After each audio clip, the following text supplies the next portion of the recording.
వరకే కదరా, 16 సంవత్సరాలు చెప్పుతో కొట్టా కూడా నా కోపం తీయదురా.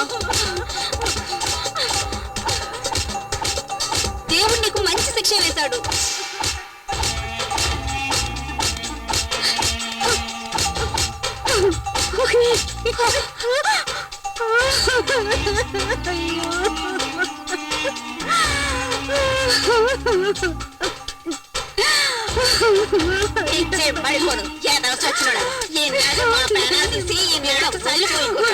ఏమైందో చూసావన్నయ్య?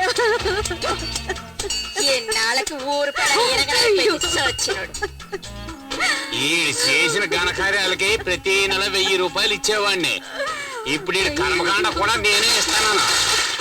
అవునే, ఈ రోజే మాకు దీపావళి. జరిగిన దాని గురించి బాధపడుతూ కూర్చుంటే ఎలాగమ్మా? నీకు ఓపిక ఉండాలి కదా, వచ్చి టీయేనే తాగు. నేను చేస్తే ఎంత మర్యాద ఇస్తారోనని చెక్ చేసి చూద్దాం అనుకుంటే ఊరంతా పండుగ చేసుకుంటున్నారే. నన్ను చూస్తేనే భయంతో వచ్చపోసుకునే జనమంతా నా మీద చెప్పులు విసురుతున్నారే.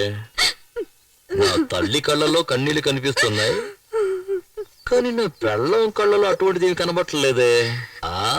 ఉండవే, ఊదేస్తానే నీకు. చాక్లెట్స్ తీసుకోండి, ఇది కూడా తీసుకోండి. అక్క కూడా ఈ రోజు మా అందరికి దీపావళి అమ్మా. ఎడవటానికైనా నీకు శక్తి కావాలి కదా, రామ్మా రా. తాగమ్మా.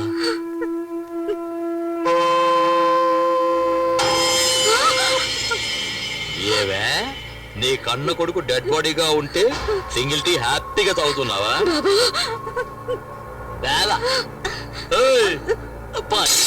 జనాల కింద టీ ఫ్రీగా డిస్ట్రిబ్యూట్ చేస్తున్నావా? అందరూ టీ తాగుతున్నారా? తాగేసి గ్లాసులు కింద పెట్టండి, అప్పుడు పెడతాను మీకు స్పాట్.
నేను చచ్చిపోతే నా మీద ప్యాడ్ చుడతారా, చెప్పులు చుడతారా?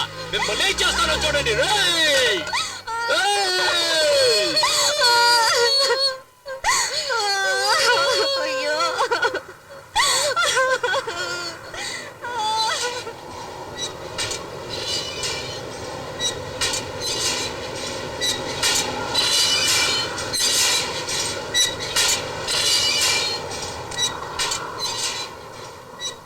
నన్ను నరికి పోగులు పెట్టినా పర్వాలేదు, నేను మాత్రం ఒక విషయం చెప్తాను. నీలాగా బతికేవాడి జీవితం ఇలాగే ఉంటుంది. తెలుసో తెలియకో ఇన్నాళ్ళు ఈ పనులు చేస్తూ వచ్చావు. ఇకనైనా మంచివాడిగా బ్రతకడానికి ప్రయత్నించు.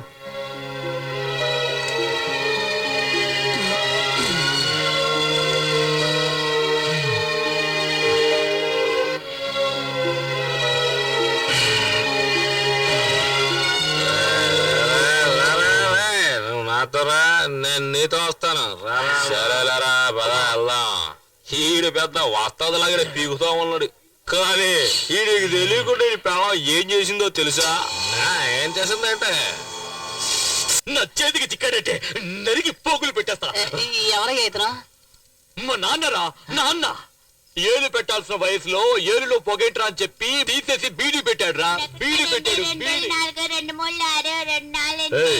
చదివి ఏం పీకుతావురా ఇదిగా దమ్ముగొడ్డు ఏమయ్యా ఎందుకయ్యా పిల్లాన్ని చెడగొడతావు నోరు మీవే లేదా నీ నోట్లో పెట్టేస్తాను ఇదిగోరా వద్దు నాన్న తీసుకోరా